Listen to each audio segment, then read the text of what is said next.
and welcome to the Daily Millwall for Sunday, the 1st of February 2026. In today's Millwall news, it has been announced the signings on loan of Tony and Tommy, TNT, Dynamite, about to blow up the EFL Championship and do what they did last season because they were both at Sunderland as they got promoted.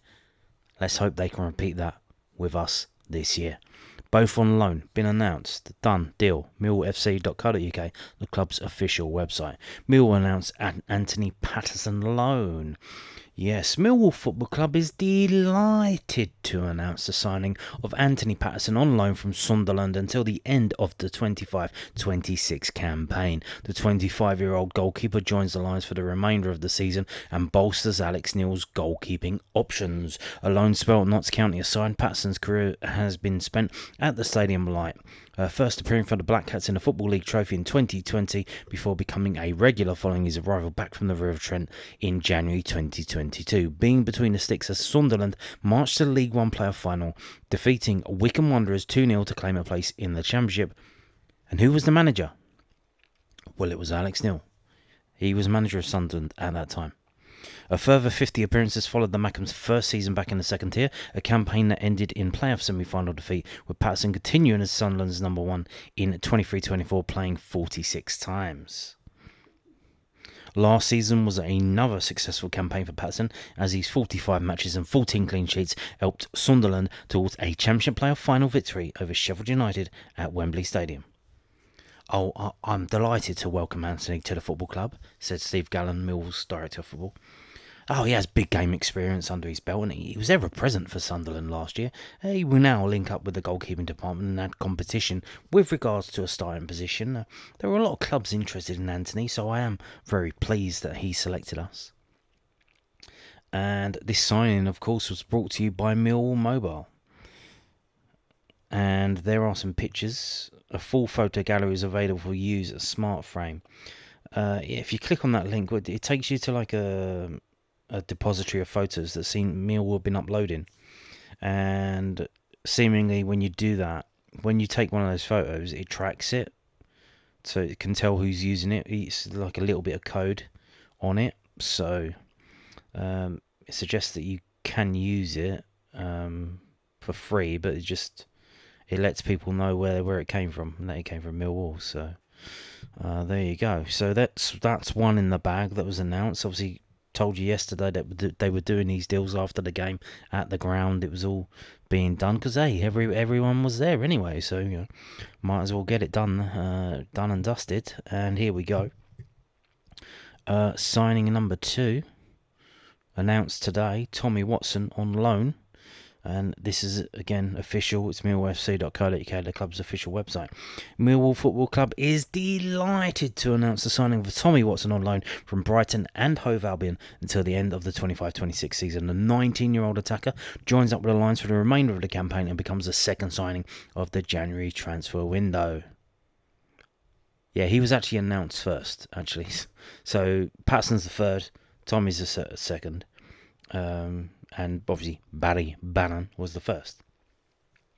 Watson, a Sunderland Academy graduate, made his professional debut just days after his 17th birthday as a late substitute against Huddersfield Town before one further substitute appearance was made in 23-24. The attacker then became a Black Cats regular last season, making 22 appearances in the red and white, scoring 3 goals, 2 against Stoke City in the league before netting a last-minute winner in the Sky Bet Championship playoff final as Sunderland defeated Sheffield United at Wembley Stadium. Yes, both of these players were involved in that game. Although Tommy Watson was obviously... he would have been in and around the team when Alex Neil was there. He was still kind of playing in the youth games, really. So basically, he is Sunderland's Romain Esse. He came in for a season in the Championship, played very well, very exciting, as a winger on the left. He's a left-sided winger, outside left. And they sold him to Brighton for 10 million, so not as much as Romain Esse. A £10 million move to the South Coast then took place over the summer of 2025, with Tommy making 6 Premier League appearances so far this campaign, including against the likes of Manchester United, Arsenal and Manchester City, although as we discussed previously, I told you about this. Football League World come up with this about 6 days ago. They told us this was a possibility. So, we like to take the piss out of these websites, Football League World, but they do sometimes get it right. Obviously, they get a lot wrong as well, but they got this one right, that's for sure. I believe all of his Premier League appearances come off the bench, so he hasn't started a game. I'm really pleased that we've got Tommy in on loan till the end of the season, said Steve Gallen, the Lions director of football. There were a lot of clubs in for him, but he decided to join us. He's a good young player. He's bright, versatile, and full of energy. Plus, he's an England under-21s international this season. He's done some Premier League experience too with Brighton, as we all know from last year. He also has experience in big games. And this signing as well is brought to you by Millwall Mobile, which is you can find at mobile.millwallfc.co.uk. It's a virtual eSIM that Mill apparently make money on if you use their service. Right, so 2 in today, 3 in overall. Rumours of players leaving tomorrow, which may be the main theme tomorrow. Tomorrow is the last day of the transfer window, February the 2nd. It's a Monday. They needed it to finish on a weekday, and what we're probably going to see tomorrow is outgoings. And one of those, maybe, talking about Football League World getting things right, is this one of them that they're going to get right, or is this one that they're going to get wrong? So Danny McNamara, on his way, is he?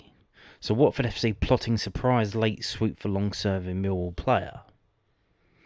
This is from footballleagueworld.co.uk. Watford are vying to bolster their squad before the winter transfer window closes on Monday with a move for a player from a championship rival eyed up. The Hornets have already strengthened their ranks with a permanent addition of former Roman midfielder Eduardo Bove and the loan acquisition of Manchester City youngster Stephen Mafuni. Javi Gracia's men remain just 4 points adrift of the championship playoff places, even though they have endured a 4-game winless run in the second tier. Well, that winless run seems to have been the end of Javi Gracia's stay, because he resigned. I don't know if it was the winless run or the fact that they were linked with signing Danny McNamara. I don't know if the two things are related, but this was announced today. This was announced at 1 o'clock GMT, Great British Mean Time. Watford coach Javi Gracia has said adios. He resigned, so it's not like they fired him, he resigned. Just over 3 months into the job following their 2-0 defeat by Swansea City. Gracia, who only returned for a second spell at Vicarage Road in October, called for a meeting with the club owner Gino Pozzo following Saturday's loss, saying the team were in a very difficult moment. So there you go. And then they go on about some other stuff, yada yada yada, yada yada yada. So again, why is he? What does he not? Did he lose the dressing room and then he says, like, the players are not listening to me, so I might as well leave? Or does he want improvements made to the squad and those improvements aren't forthcoming? We just heard that they have signed 2 players and they're looking to sign Danny McNamara on loan, but maybe he's not a fan of that signing and he thinks that's not going to get it done, might as well leave. But anyway, when this was put up, this was put up at 10 a.m. in the morning, so maybe they are linked. Maybe he did read this and go, Danny McNamara? Is this who we're getting? I don't know, man. I don't know.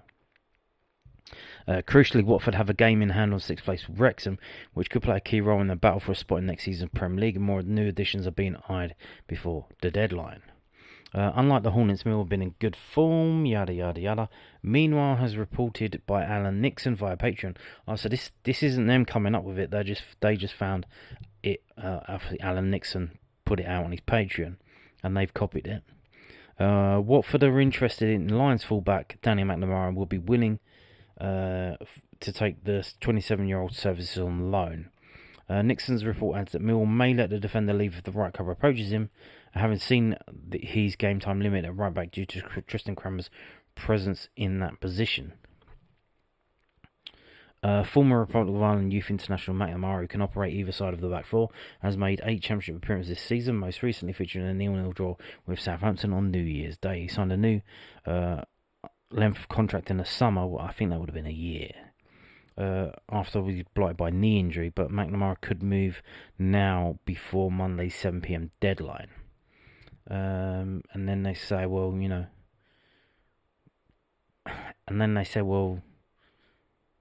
they might be reluctant to let him join Watford. I mean, because they're a playoff rival to us. I can't see why that would stop them, to be honest. He was linked to QPR before, he's linked with Watford now. He clearly wants to stay in the southeast, especially in the London M25 area. So you would imagine, how long he's been at the club and all of that stuff, that they would sanction the move. And not only that, but, maybe he can give us some information on the sly, But I don't think Watford are going to be that much of a threat, really. I think, the other teams involved, like Hull, Preston, I think Wrexham might fall away. I think, I don't think they've got it in them to keep going, but especially the way they play. But, Ipswich and teams like that, Middlesbrough, obviously Ipswich, Middlesbrough, Coventry, two of them are going up. One's going to be in the playoffs. We're there at the moment, Hull there at the moment, Preston, etc. So we'll see how it goes. But we've already seen links of Maku maybe leaving. Wes Harding seems to be on his way, and now Danny McNamara maybe out on loan. So there you go. So tomorrow is probably going to be the day of the exit. Probably no more signings to be made. And you do wonder. So obviously Harding can play at right back. Danny Mac can play at right back. Ryan Leonard plays at right back. And then Cranmer's playing at right back. So obviously you don't need 4 right backs at the club, do you? So that makes sense, really. But obviously a lot of people still saying, we should sign a right back. Maybe Cranmer, shouldn't be playing at right back. He should play in the middle. But Callum Taylor's been outstanding. So if that was the case, I don't think Cranmer would actually be starting as a centre back, to be honest. So there you go. He would probably have to play at right back to get in the team. Now, moving on to the FAB. Yes, have you heard about the FAB? This is the Football Advisory Board, a group of fans have been nominated by the club to act as intermediaries so that they can come up with ideas and bring them to the club, and then the club can say, well, it wasn't my idea, it was theirs. And we already have, this is a thing that has to be done because apparently this is the idea about I forgot what it's called. The thing the government set up, it's like Ofcom, but for football. And what a great idea that's going to be. Not like we need more government bureaucracy involved in football. Absolutely not. But we already have the Millwall Sports Club. We have the Lions Trust, and now we have this FAB. Yeah. Too many cooks spoiling the broth. But here they are, it's not their fault. So if you wanted to find this page, so the reason why I'm talking about this is they had a meeting. They had a meeting with the club, and the minutes from the meeting have been published, and we're going to talk about it because it may be some interest to some of you. You may be getting kicked out of your seats in the future. So, if you wanted to find this, you go to the little three things on the right. Go to the search, go to the right of that. The three lines, you click on that. Fan advisory board, you click on that, and that will take you to this page. You go down, you go to the meet the team. Here you go. If you want to, you click on this. If you go click on meet the team, it will come up with them individually, a little bit about them, and then their own email address. They have an email address, an FAB email address, not their personal email address. But in terms of the team overall, team@millwallfab.co.uk. So anything that I'm about to bring up to you, or if you wanted to come and see the minutes for yourself, like I said, I just showed you how to get there. You can contact them. It says, there is a thing here about what they can and can't do. What they obviously they have limits to some extent. But so they had a meeting in January. If you want to see the minutes, you click on that meeting minutes. They had a meeting in October. They had a meeting in January, which it's now last month. We're in the 1st of February now. Right. So here we go. These are the meetings, the minutes of the meeting. So these are all the people in attendance.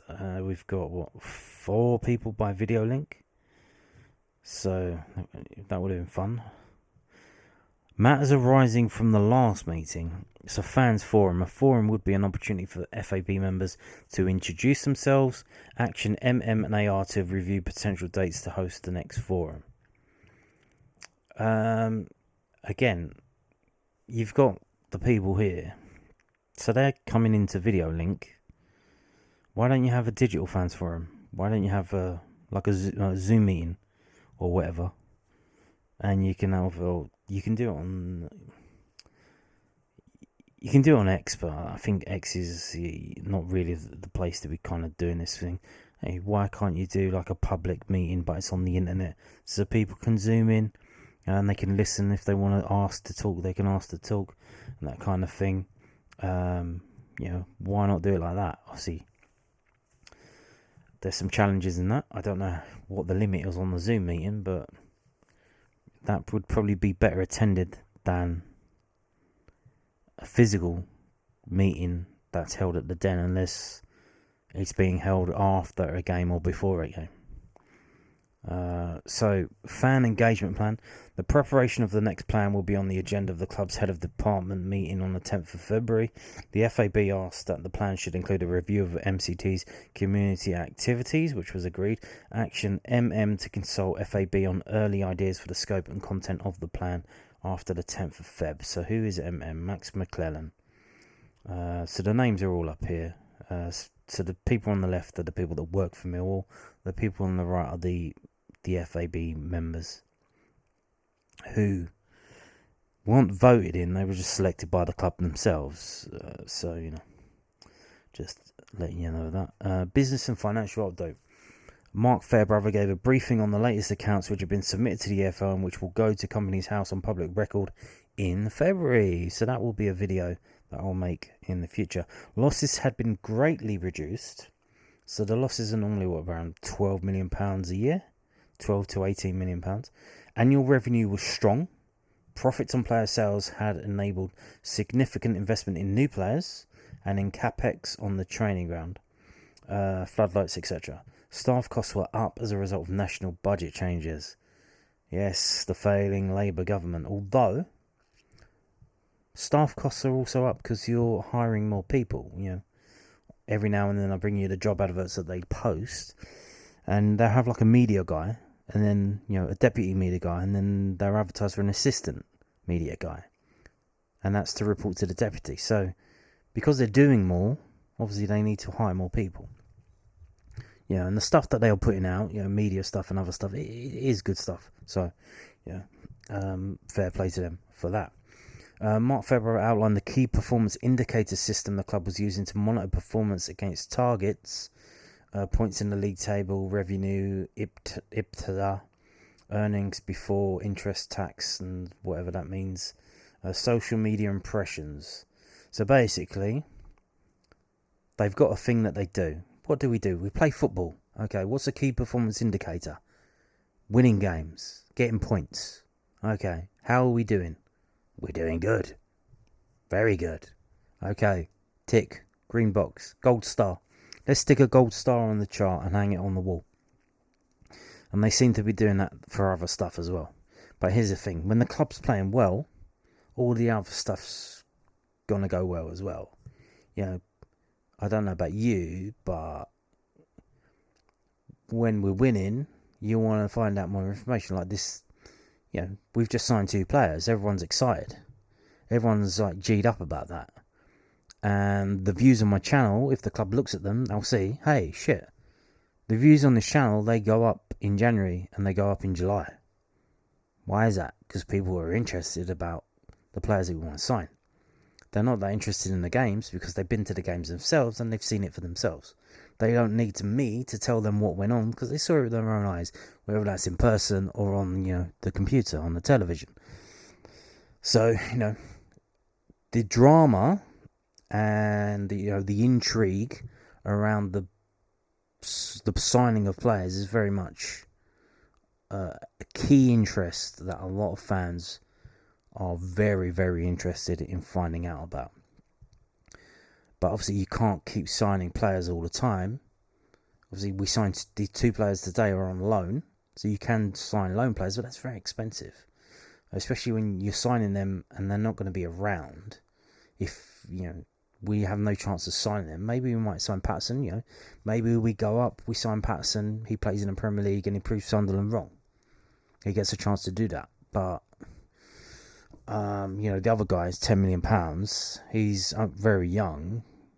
He's very good, but he's very young, so he's not good enough to play in the Premier League at the moment. So they want him just to go somewhere and play.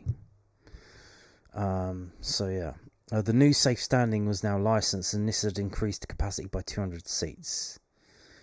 I don't think that's worded correctly. As far as I understand it, safe standing is still 1 seat as it was. There's a seat there and there's a bar in front. You still can only sell 1 seat as it was before. You're not increasing capacity. I think what they mean is they've built more safe standing and they've built an extra 200 safe standing seats. I don't think they've increased it. If they have, that's interesting. How have they done that? They made the seats smaller? Because I don't think that's right. I think they mean what I just said, that they have put in 200 safe standing seats. Policing. Peter R. Who is Peter R? Peter Ramage. Peter R. Briefed the FAB on his discussion with Dave Lane from the Millwall Supporters Club. Dave Lane is a chair of the Met Police Independent Advisory Group on Football. It was proposed and agreed that the FAB and MSC should jointly nominate Dave Lane onto Lewisham's Safety Advisory Group for Millwall. Mark Fairbrother and PS endorsed this proposal. Who is PS? Paul Sayer. So the 2 people who work for the club said, yeah, sure, why not? So Lewisham Safety Advisory Group for Millwall, they're the ones who talk about, they decide whether the games can go ahead, what the policing's going to be like, if we can sell tickets in certain areas or whatever. They're the ones who said the away fans have to be in the bottom because that one idiot from Cardiff jumped over the top, and they all keep falling down the stairs. But they do all of this nanny state stuff, which is funny because it was Lewisham have basically closed one of our entrances for about 3 months around the back of the stand because there was building work going on, and it took so fucking long. And you're creating a problem yourselves, but they get to tell other people what to do, and they don't have to suffer that themselves. Action. Peter R. to provide SH and ST with suitable text to send to Lewisham. So how you'd imagine there's some kind of process and they would have to fill that in. Who is SH and ST? Who's that? SH. Stuart Hill and Steve Turner. Okay. Peter R.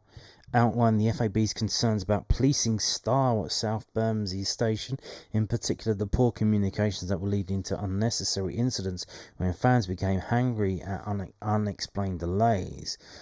Paul Sayer said he was aware of problems at South Bermondsey and agreed it was all about communication. The new tunnel was ineffective, and he said the crossover between the Met and British Transport Police officers was a grey area.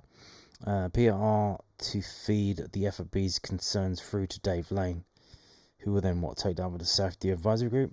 So, yeah, I don't know if you've ever been to a game at Wembley, like an England game at Wembley, and if you've gone home through Wembley Park, or I think when the Jubilee line is the main one, because there's it's Wembley Way, and it's massive wide thoroughfare, and every now and then the police would say, stop there, stop, and everyone stops. What are we stopping for? Oh, and they're on their the loudspeaker telling everyone, constantly saying, just a few more minutes, please, wait there, we're going to wait for the people to head to go through.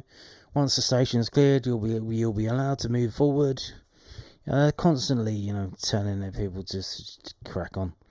And that kind of thing, All it does, I think most people, they just get their phones out and, start scrolling through their phone. And that might be a thing, if the internet access, the 3G, 4G, whatever, if the mobile phones actually worked when there's a large group of people. I don't know about you, when I'm at the game, I'm on 4G, it doesn't work, it's slow as fuck. If you improved the mobile telecommunication thing, people could be watching movies on their phone while they're waiting in the queue. That kind of thing, what I'm talking about? Okay, what are we on now? The discussion turned to concerns about the inadequacy of South Bermondsey Station and train services on match days.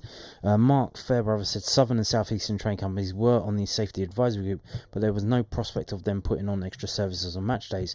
Football specialists have been withdrawn all across the country. Phil R. asked whether TfL was seeking a contribution from the club toward the new overground station, and Mark Fairbrother said there were difficult discussions ongoing about this, with some uncertainty over whether any new station will be open on match days. And Peter R. suggested we needed to do more work on a Millwall travel plan, setting out all the options for fans after the game, which might include staying behind for a drink to avoid delays and queues. The FAB to consider working with the club to develop a draft travel plan if justified by RH's work on the fan journey. Who's that? Rosalind Huish. Right, so what we want to... So they can, you're doing a one-station shuttle. They literally did it for the Charlton game because Charlton spazzed out. And, they complained about... They were too scared about going to Millwall without...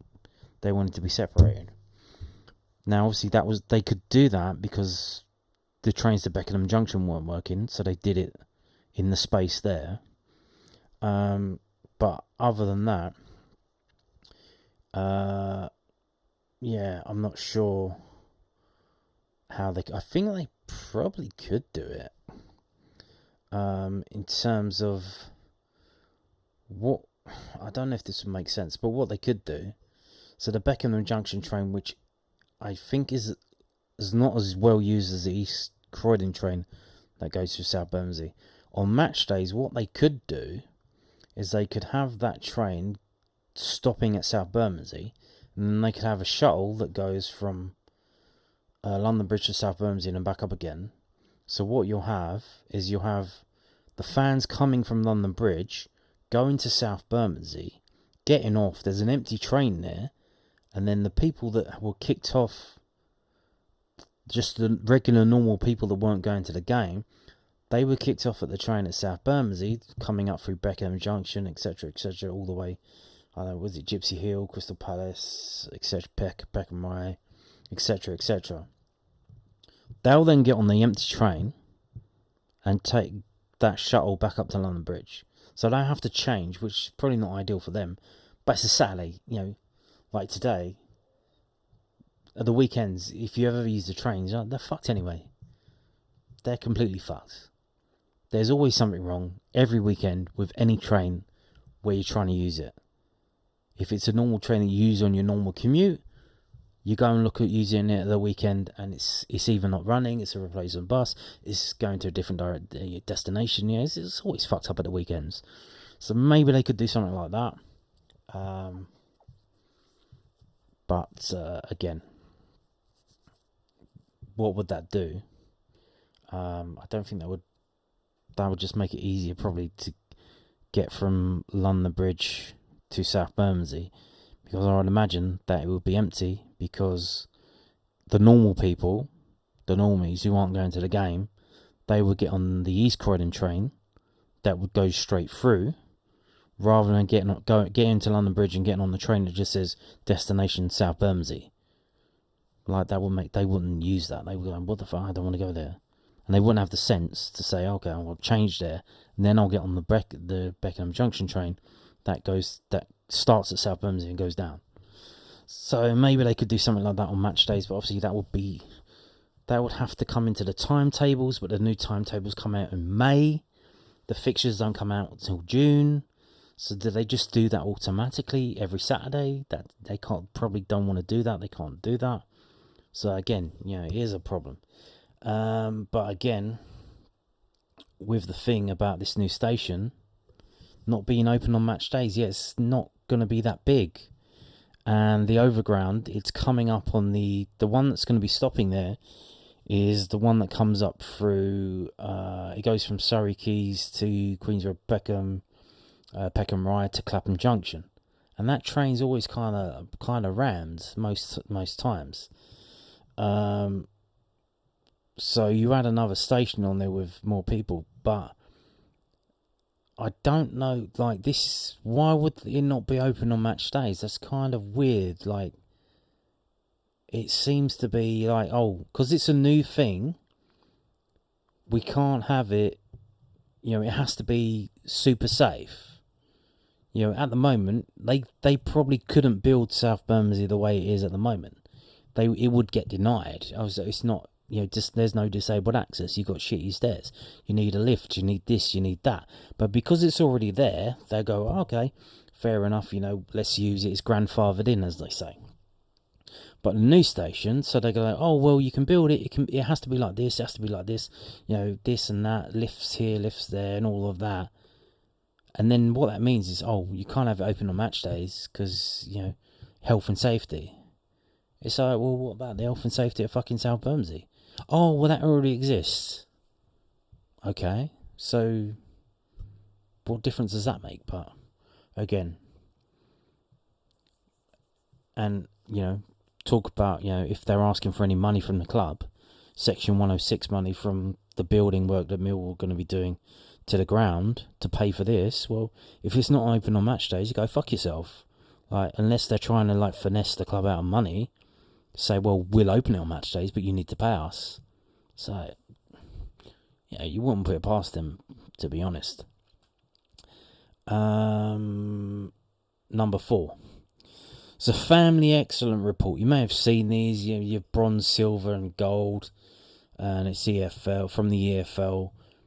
And when you look into it, so I looked at, they keep telling us about this, and you look into it, and it's literally they get 2 families to visit randomly. It's some like secret shopper thing, and they see how they go. They come in, and then they have to fill out a questionnaire afterwards, and they get they get a free day out and all that shit. They might get like some gift tokens to use as well elsewhere, like in Argos or something. So AR described the EFL's evaluation process, which I just told you. Who's AR then? Alex Russell on the video link. Described the EFL's evaluation process. Staff have brainstormed potential improvements before the second visit, which will be double scored. Changes including renaming the fun zone the Clubhouse with better signage. Yeah, I told you about that the other day. They updated the story afterwards to say it was open at 12:30. Obviously, there's some kind of safeguarding issues, but I think you should probably tell people when it opens. Obviously, if you want to know how it works, I think you have to go down there in person one day and just ask someone behind there who's working how it works, because I don't think they're really going to tell us generally. Mark February said most of the weak scores in the first report were the responsibility of commercial partners. In response, Alex Russell was meeting Fanatics to discuss improving the product range. SH suggested putting pocket money items in a vending machine so children would not have to queue in the shop for low-cost memorabilia. AR goes to away games to look for best practice, IG QR codes at each food sales point, giving details of menu allergens, etc. said that the fan journey methodology should help analyse any remaining weaknesses, but FAB members could help by making simple inquiries about relevant excellence criteria on match days. So it sounds like they have, so like I said, you have 2 visits each season. So it looks like they've already got their first visit and got their first score, because they don't seem to be happy about it, and they're looking to improve it before the second visit comes. So SW commented that goal score was well within reach if simple measures could be taken to push them 6 scores up to a 9. Yeah, this is the thing, they give them a questionnaire and say 1 to 10, how was this, how was that, etc., etc. And they say it was disappointing that vandalism in the family stand had diverted investment from improvement into repairs or replacements. So, yeah, I mean, kids are going to be kids, aren't they? They're going to smash stuff up. Now, did they deliberately smash things up to smash things up, or were they just trying to be, just kids being kids? I don't know, but I don't know about that, but there you go. But yeah, the vending machine idea. You have these things in Japan. Here's a thing as well. I mean, I don't know if you could. Do you remember like all the old? What was it? Was it Tops?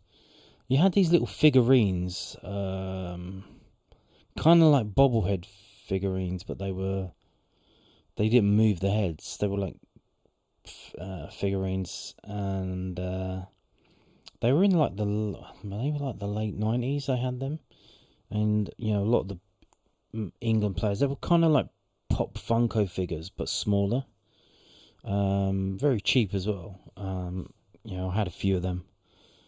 So I don't know if they could do them, but of the Millwall players, obviously in this day and age, you can get any shit made from China and shipped over from Temu or whatever, Shein.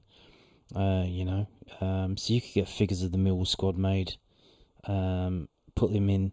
I don't know if you've seen these like Japanese vending machines that where they have like see-through balls, and then inside the balls are they're kind of like Kinder Egg balls, but much bigger. And they'll have like things inside of that, and then you just you put your money, and then you turn the knob, and it's like a random one drops out. You don't really get to choose. And obviously they do that deliberately, so then the kids will go, well, that's not the one I wanted the other one. They'll put more money in trying to get the one that they actually want. But, I like the vending machine. I like vending machines. I love them. It's passive income, isn't it? You don't have to employ someone to do that kind of thing. But obviously, when you can't be one where the thing goes around in a spiral, because if that doesn't drop, that machine's getting kicked in for sure. You can't be ripping people off with that. Shirt sponsorship. LW was grateful for the feedback from the FAB on how to overcome the loss of my guava. He was ensuring that sufficient stock was available to fulfill commitments on patching. Demand for patches had not been huge, and the process seemed to be running smoothly so far. LW said most losses have been recovered through the new deal with Wigan, which should offer better value over the long term. MF commented on the significant uplift in shirt sales now that Fanatics were managing this line of business. I think we do get a lot of tourists that buy the shirts, and some of the designs, they do look good. But who is LW? Who's that? Luke Wilson. He works for the club. Okay. So it was the FAB's idea to go to Wigan, because he was grateful for the feedback from the FAB on how to overcome the loss of my guava.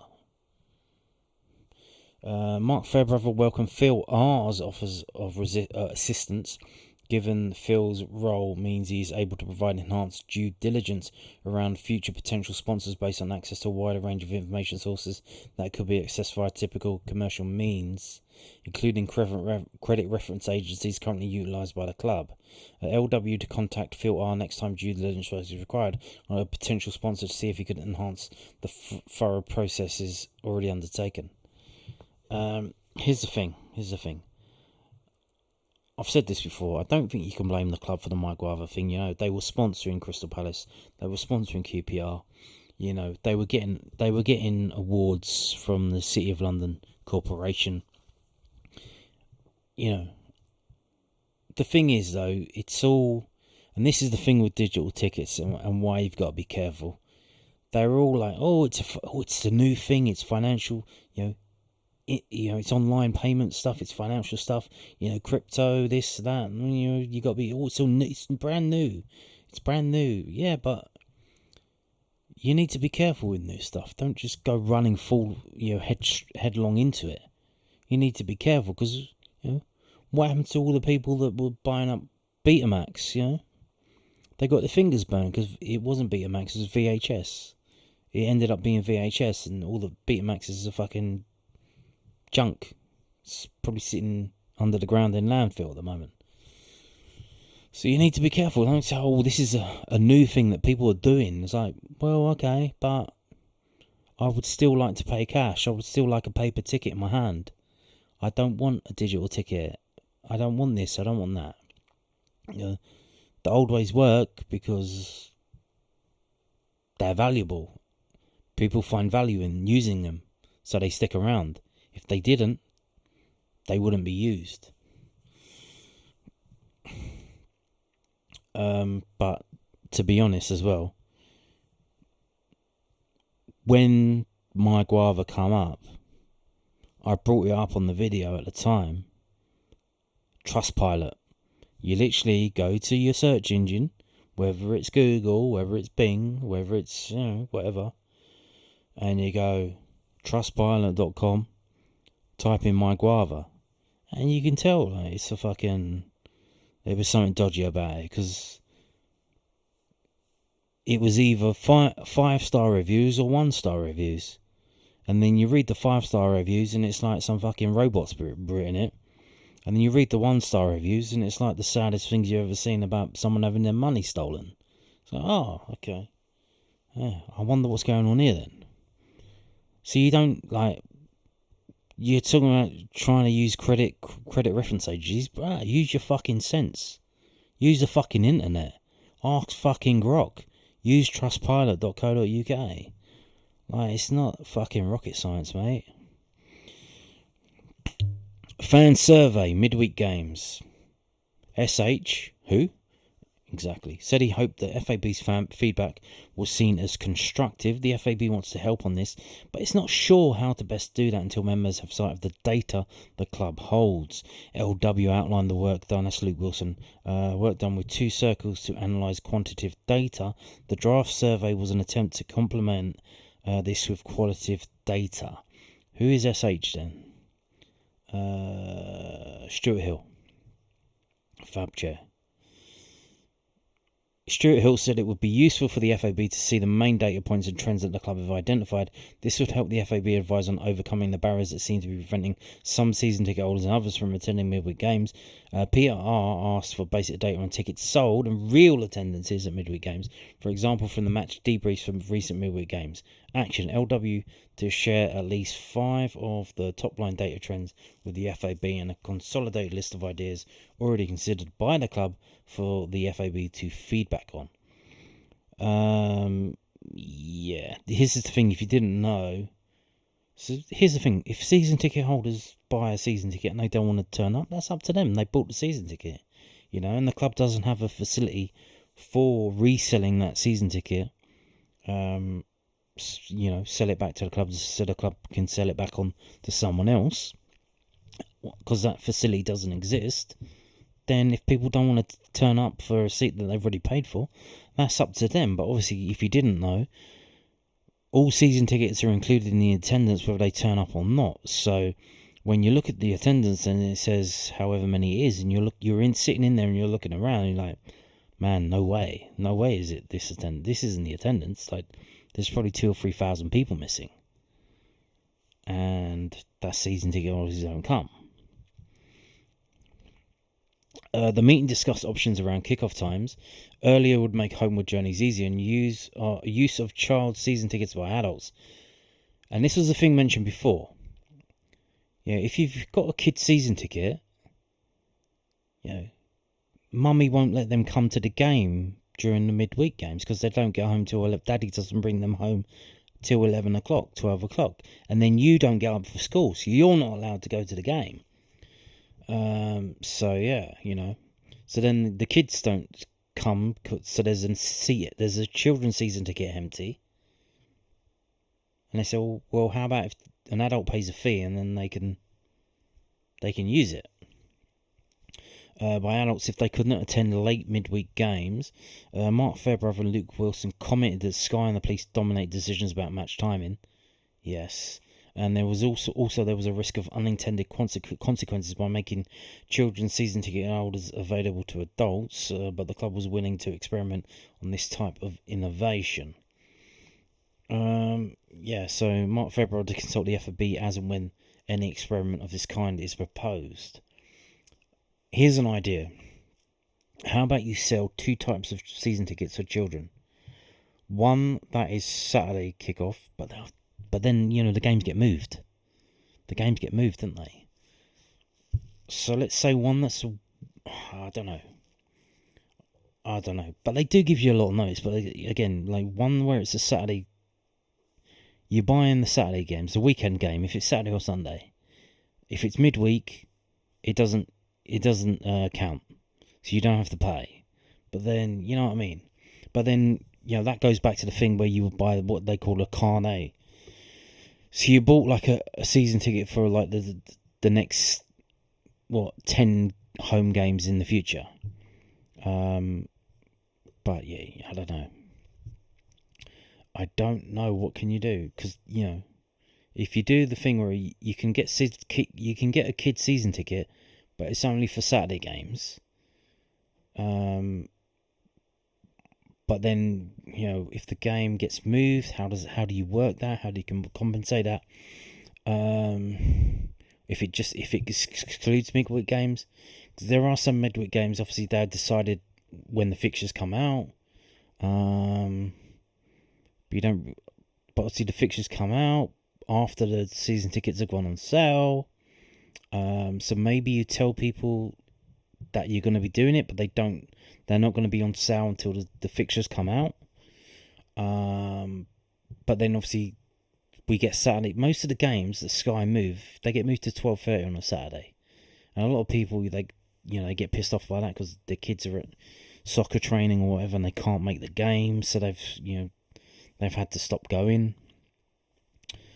So yeah, it's annoying, but again, the thing with Sky is, when they do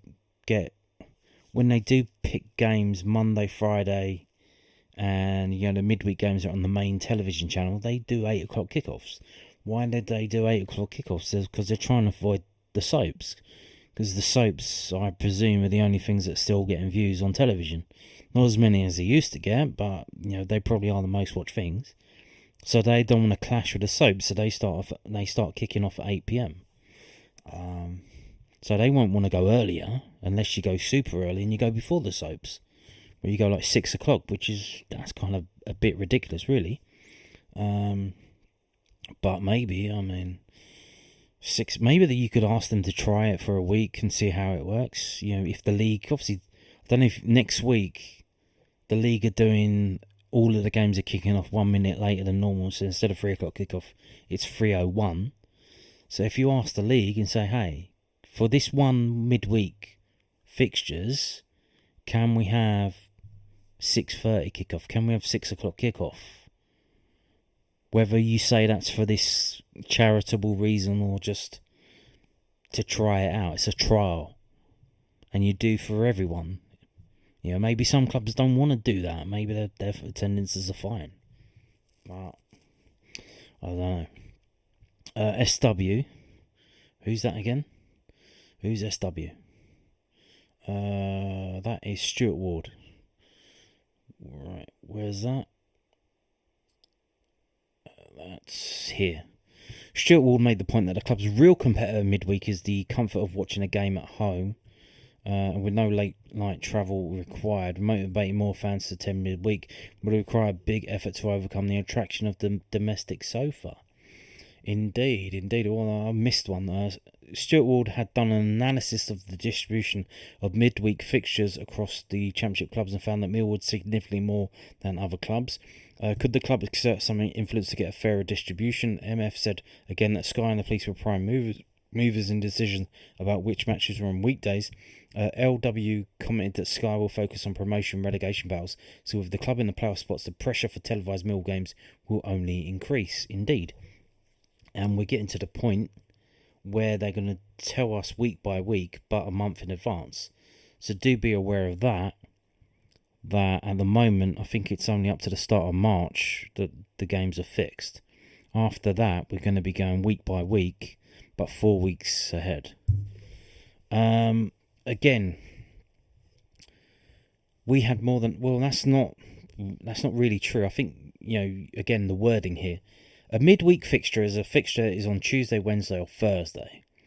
It's not a game that's been moved from the weekend. So I think what you mean is we have more weekday games, because obviously a weekday night game. So if a game is on Monday or a game is on Friday, that's actually a weekend game that's been moved to a Monday or a Friday, but it's not a midweek game. It is a weekday night game. So, that is a thing to say.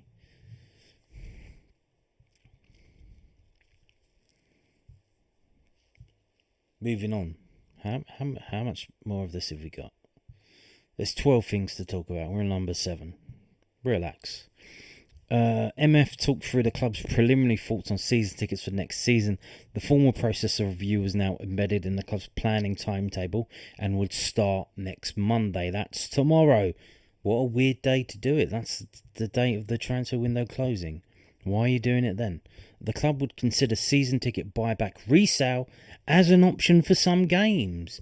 There are over 9,600 season ticket holders and the club wants to get over 10,000 and more. Removing barriers to renewal was a key. Again, so how many are you going to sell? Are you going to sell every seat as a season ticket? I mean, if we go up next season. But then what you're doing is you're disenfranchising anyone who can't go to every game. Unless you'll have to bring in a buyback and a resale option. Because, otherwise people will just want to go to a game here and a game there. They won't be able to. And then, their interest is going to drift. And, if the tourists are going to stop coming, they'll be going to other games. They'll go to Charlton, they'll go to Fulham, whatever. And you'll lose that money. And it will just dry up. Mark Federer welcomed the FAB's idea on this. Stuart Hill proposed creating a Google Sheet so FAB members could brain dump proposals for the club to consider. ST said the MSC would also want to have their usual discussions too on season ticket pricing. To create Google Sheet and circulate. SH fed back that given the fact that the club meeting is pre-planned and diarised, the club could perhaps give the FAB data and information earlier so that we could prepare and discuss at the meeting. So again, they knew the meeting was coming on Monday. They didn't tell the FAB, hey, we're having this meeting. Maybe you come up with ideas about this thing that we could discuss in the meeting. People in offices, they love meetings. They fucking love meetings. Meetings about this, meetings about that. 1 meeting, 2 meeting, 3 meeting, 4 meeting. They love it. They fucking love it. Does anything come from the meetings? No, but we had a meeting. Are you doing anything about this this pile of shit on the floor? No, but we had a meeting about it. Okay. Fan journey. RH gave a PowerPoint presentation on using the proven fan journey model to identify opportunities for positive change to benefit a wide variety of Millwall fans. The FAB and the club reps were very impressed with the model. So fan journey, if you don't know what that means, it's basically journey. So you're a fan of Millwall. Hi-ho. Bum. You walk up. What happens? What do? You look here, you look there, you look every fucking where. You walk in. Okay. This says ticket office. I assume I'll buy a ticket. You go up there and it says, this game's sold out. We have no tickets. Go away. Oh, your fan journey is over. Uh-oh. That kind of thing, you know. How do you do the things in the club? Mark Fairbrother said he would like to share RH's work with the Millwall board and to involve AR in their ongoing work. RH send MF a copy so MF can use it at board and copy it to AR. SH said he planned to share RH's work with the FSA. SH to send the PowerPoint to Ashley Brown. Ashley! Millwall Supporters Club and the FAB. SH and ST agreed that the FAB and MSE were still finding their way over their scope and roles, but real progress was being made. ST commented that it was all about building trust and relationships. A shared WhatsApp group would be created, including the club supporter liaison officer. How nice. How nice. Again, I don't understand, right? What? We've got a Millwall Supporters Club and we've got an FAB. Why is it that? Why is it that? Why couldn't the Millwall Supporters Club be the FAB? I don't understand. Yeah. If the club weren't happy with the Millwall Supporters Club and didn't want them to be the FAB, then, don't include them in this process at all. Just say you're not happy with what they've been doing and give them the old fucking heave-o. Redevelopment update. Mark February updated the FAB on progress with signing the leases and other documents. The 9th of February. Ooh, that's next week. Was the target date for a signing ceremony. Ooh. Action. MF to invite FAB, Lions Trust and MSC reps and share any press release with the FAB in advance. The deal is close to being done. Can you believe it? So this is, leases and other documents about Millwall redeveloping the land around the Den. Wow. Nearly then, the 9th of February. Wow. Redesigned fan zone. MF presented visuals of a redesigned fan zone with permanent cover and seating, heating and lighting, and more food offers. Sodexo were crunching the numbers on investment / potential revenue, cost analysis. The FAB welcomed the prospect of these improvements. ST asked MF to raise with Sodexo a proposal to keep Harry's open for the duration of any televised game after our own match. MF to raise at the next meeting with Sodexo. That's interesting. So what did they do? They just kick people out, did they? But I mean, the game's kicking off at 5:30, so it doesn't finish till about 8 o'clock. I mean, people just want to get the fuck out. This is the thing. If it's not going to be packed, companies like Sodexo, they don't give a fuck. It's not like an old man's pub where you go in, there's like barely anyone in there, but it's all good. The fire's roaring, the TV's on, everyone's having a laugh and a cheer. They don't give a fuck. It's a multinational company. If it's not fucking filled to the gills with people fucking spending money, you can all fuck off. They don't give a shit. It is what it is. Memorial Garden and Stone. DOC, the doc, asked what the current thinking of the club was on the Memorial Garden, and particularly on the Stone, now that the former supplier was no longer viable. I think they went bust, didn't they? It was agreed that any new garden needed to be peaceful and a dignified space set apart from the pre-match entertainment noise. And MF said he would discuss this with LW. And Doc offered to give the club advice on options and ideas for improvement. Okay. Here's an idea. Why don't you build a stone building with maybe some stained glass windows, like a little church, like a little chapel, mausoleum. It doesn't have to be massive. Obviously, you probably need planning permission for that. But that kind of thing. So it's enclosed. It's inside. It's in. it's in a space, But there you go. One thing that they haven't mentioned, I don't know if this is in the fan journey, but if you go around the ground on the outside on the public streets, there's fucking shit and litter everywhere. Obviously, the councils, it's on the border between Lewisham and Southwark, so neither of them give a fucking shit about cleaning up, especially as no one lives there. Because no one lives there, there aren't any residents to complain. So the FAB, the MSC, the Millwall Football Club, they need to comment and say, especially, you could use the angle that it's a safety issue because, they're glass balls, there's plastic balls, they could be thrown as missiles and all that shit, and get the council to do their fucking job and clean the place up. So that would be nice if they could do that, but there you go. There are the notes. And if you didn't think that wasn't boring enough, we're now going to move on to the post-match stats. If you're still here and you're not going to stick around, thank you for watching and goodbye. But here we go. So this is from whoscored.com. It's the match report from yesterday's game, the 1-1 draw at home to Sheffield United. And Andre Brooks has been given, the highest rating, 8.6, followed by Caleb Taylor of 7.8. So quite a difference there. And you go down, Femi Aziz had the most shots. Yeah, he did, but I mean, how many of them were on target? Jesus. He was certainly motivated, wasn't he? Certainly motivated. Andre Brooks had the most tackles. Outside right. He's an attacking player. He had the most tackles with 4. And he had the most dribbles as well, so it's easy to see where he got the highest rating. If we go back to the middle, Millwall were effective at creating goal scoring opportunities from the flanks and from set pieces. We were poor at finishing when we lost possession often. We played with width, we attacked down the right hand side, we favoured crossing the ball and we favoured long balls, indeed. Attempts on goal 14 to 12, 10 to 5 open play, 4 to 5 set piece and 0 to 2 counter attack.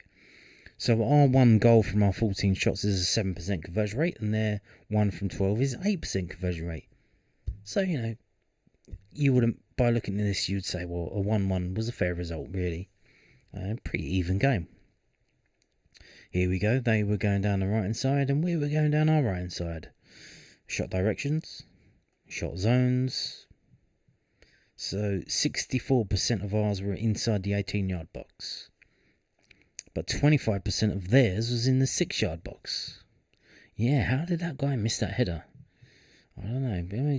His head felt weird because he had that stupid headband on. I think it was a bandage, not a headband. I think his head was bandaged up for some reason.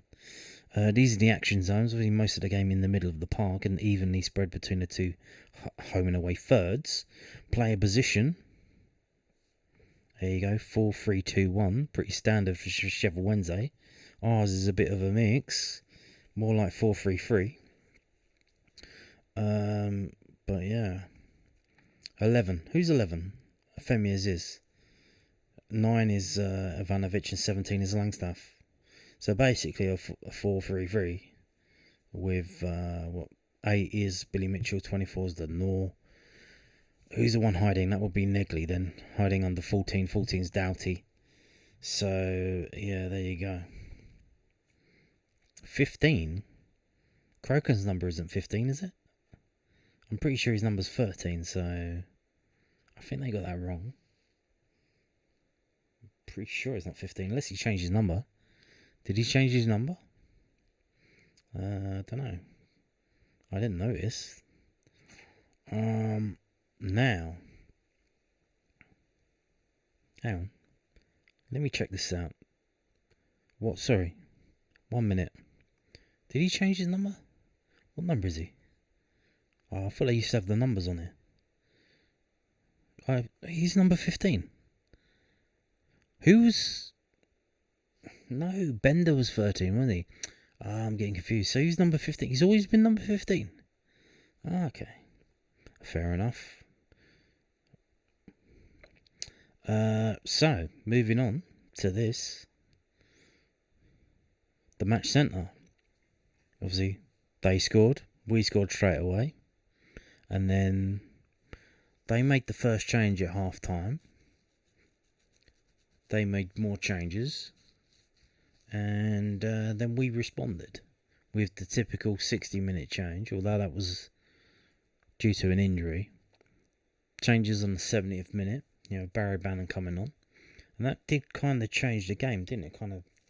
We were more attacking at that time. They made one more change, we made one more change, and the game finished as a 1-1 draw. So if we go down, you can see here, top left, top right, where the club badges are, 6.66 to 6.68. So again, the player ratings basically identical. That was a draw. The drawingest draw of draws. If we go down, these are the player ratings. Brooks 8.6, obviously, but for Millwall it was Callum Taylor. Yeah, he's very good, isn't he? He's very good. Ivanovic 7.5, Aziz 6.6. So many shots, but I mean, how many were on target? Was it 2? And Kramer 6.1, kind of off it today. But here's the thing, obviously, the way this kind of thing works, what's happening tomorrow? The transfer window closes. Has there been some things going on behind the scenes that we don't know about? Because obviously I don't know, I don't work in football, but I think this is the way it goes, that someone from one club calls up Millwall, whether that's Gallen or the club themselves, and says, we might be interested in signing Kramer. Is there any chance of that happening?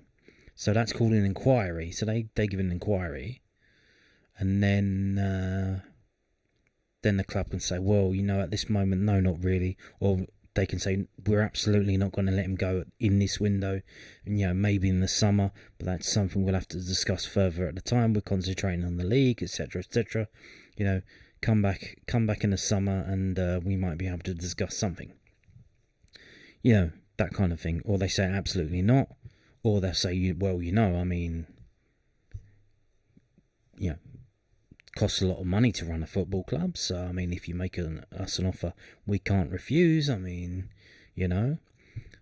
but that's called an inquiry. So that kind of thing we assume happens all the time. So has that been going on with Kramer, with Aziz? Maybe in the future with Taylor, the way he's going on, if he keeps doing that, if he keeps playing the way he's playing, one more season of that and he'll be off to the Premier League. With or without us. So you do wonder if that's been going, because what happens then, obviously, once they've spoken to the club know that you're interested in the player. So then what you can do is you can pick up the phone and you can call the agent and say, hey, we've just spoken to Millwall about signing your player. I just wanted to let you know they told us this, they told us that.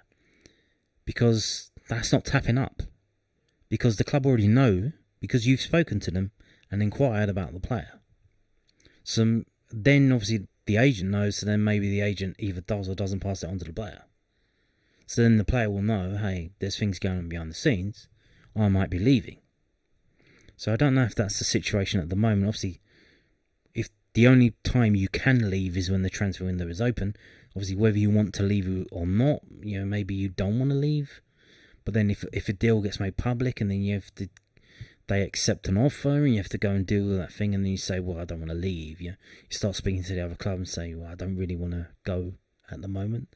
And then you get painted out as the bad guy. So we don't know if that's been happening behind the scenes with regards to Kramer or what, but was kind of a subdued performance by him yesterday. But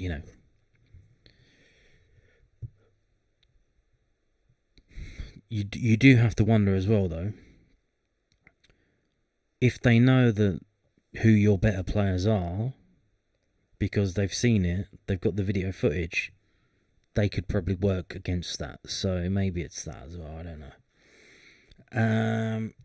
Total shots, 14 to 12. These are the players who had those shots. Aziz with 6, Ivanovic with 1, Langstaff with 1.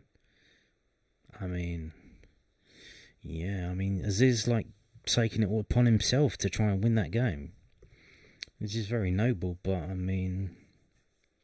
you imagine maybe he doesn't rate the players he's playing with. Maybe he doesn't trust them to get the job done, shall we say, if he crosses the ball to them. I mean, it must be quite annoying for you to bust a gut, breathing out your backside, making runs and putting balls in, and people end up fucking kicking it straight to the goalkeeper. I'm sure that must do your fucking nutting if you keep doing that as a footballer. I'm sure. So, yeah. Possession 53-46. So again, add this to the list of games where we had most possession and we didn't win the game. 53-46. We had more possession. So yeah. Pass success percentage 63-57. Denor 82. Aziz 71. Langstaff 71. That's quite high for attacking players. Because if you compare it to their attacking players, 55, 61, 69, 33. So, yeah. Interesting. Dribbles 3-7. Aerials 1, 33-29. Cooper with 13. Taylor with 7. God damn. Tackles 16-12. Negley with 3. I doubt he didn't have a single tackle against Brooks. So again, should we probably have started with Zach Sturge? Maybe gone a bit defensively. I don't know if Brooks normally plays there and he normally plays that well. I don't know. Maybe they didn't expect him to do that. But there you go. Corners 6-8.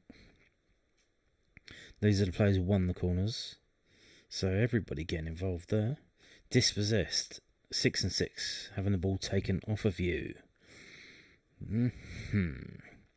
So now moving on to this, which is player statistics, and the Millwall players rated in order. Caleb Taylor 7.78 with the assist. Obviously good defensive work as well. Ivanovic 7.5, won the goal scorer. Only played 70 minutes but comes in at number 2. Jay Cooper 7.39. Max Crocombe 7.09. He did make a lot of saves in that game. I think it was something like 4 or 5 saves. And then you go top 5, Alfie Doughty 6.86. Only played 59 minutes. So, attacking, pretty good, but obviously defensively, the geezer tore him apart. Langstaff at the bottom 5.94. Crammer 6.08, and all of the substitutes overrated them. Coburn 6.14, Ballo 6.23, Zaxter 6.24, Bannon 6.36. So interesting. So Turno Ballo came on in the 85th minute. He had that would have been like 10 minutes on the pitch. Only touched the ball twice, two touches of the ball, one shot on target, 6.23. He got a higher rating than Crammer, who touched the ball 69 times, and Langstaff, who touched the ball 16 times and had one shot on target, which was straight at the keeper. So technically on target. I mean, 2 on target. So, how many shots did we have again? Was it 14 or 13? 14. 14 shots. How many were on target? Quite a few. 6. That's pretty good. 14 shots, 6 on target. Only 1 goal. Therein lies the rub. 6 shots on target and you score once. So that means their keeper made 5 saves. Yo. If we move on to the offensive stuff, is this going to come up? No. Refresh. 1, 2, 3. So let's try that again. How many offsides? Just the 1 from Negley. Defensively, who did what? Tackles. Camille Negley with 3 tackles. More than the defenders. Jake Cooper with 2, Caleb Taylor with 2, Denor with 2, Zach Sturge with 2. How many Huffy Doughty have? 0.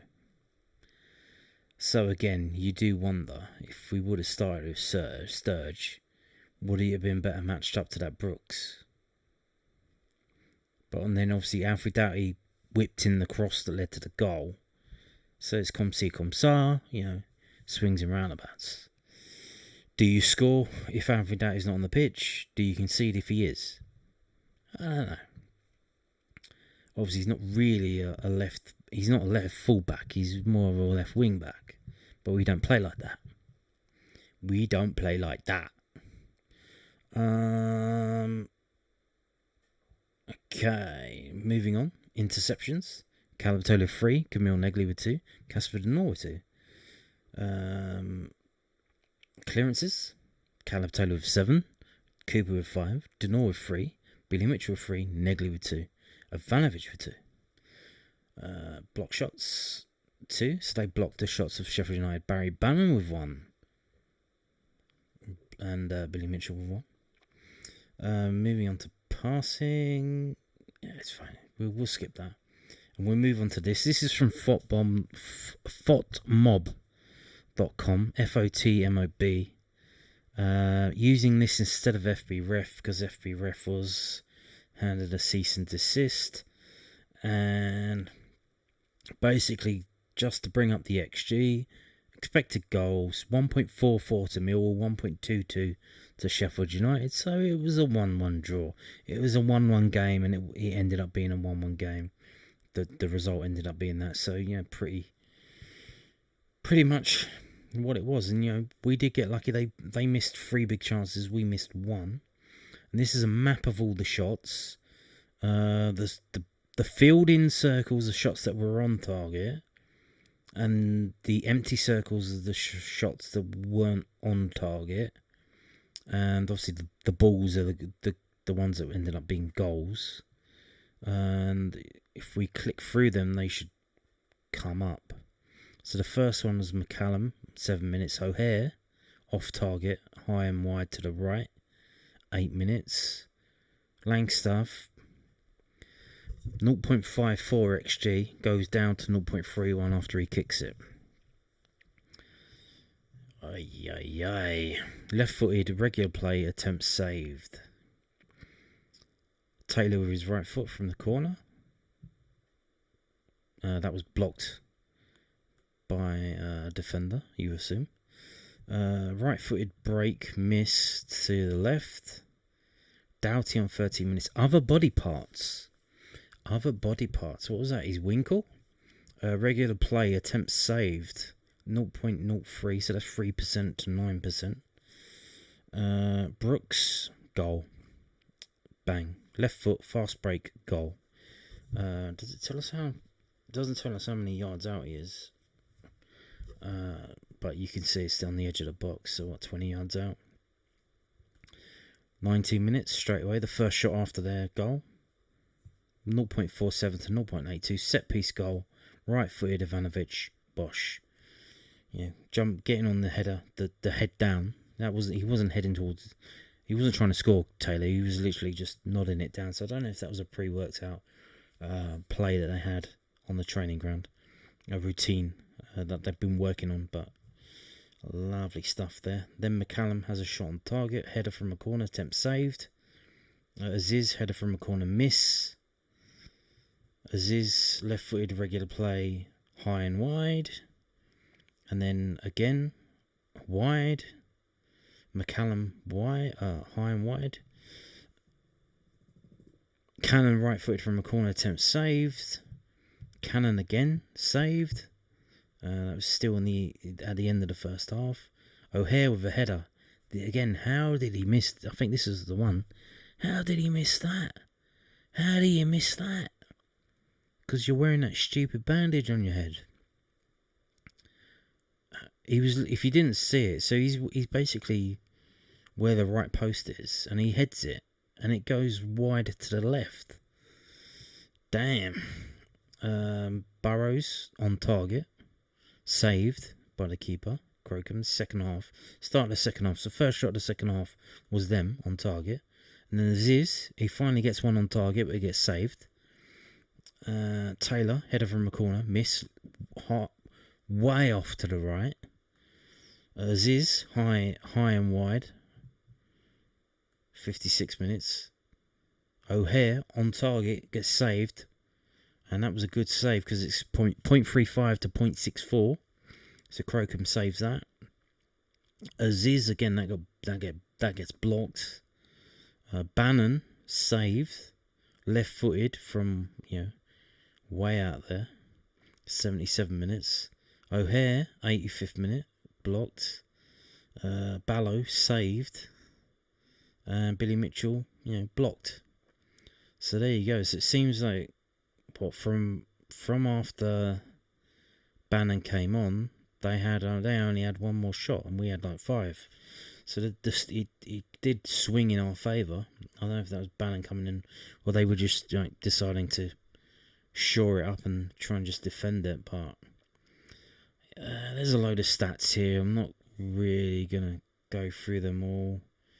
Just go down to the players, and this is annoying because the players are mixed up, and I don't give a fuck about fucking Sheffield United players really. To some extent, I want to see how Millwall players did, but I can't click a button and make it separate.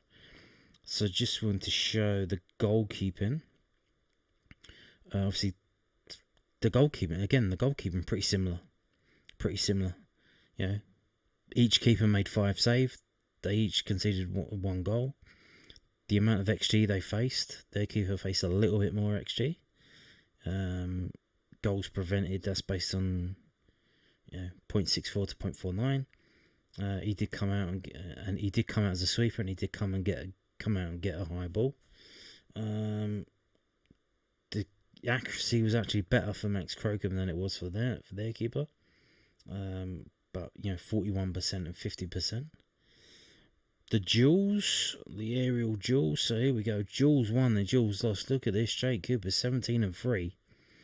Aerial duels won 13 out of 14, 93%. How about that?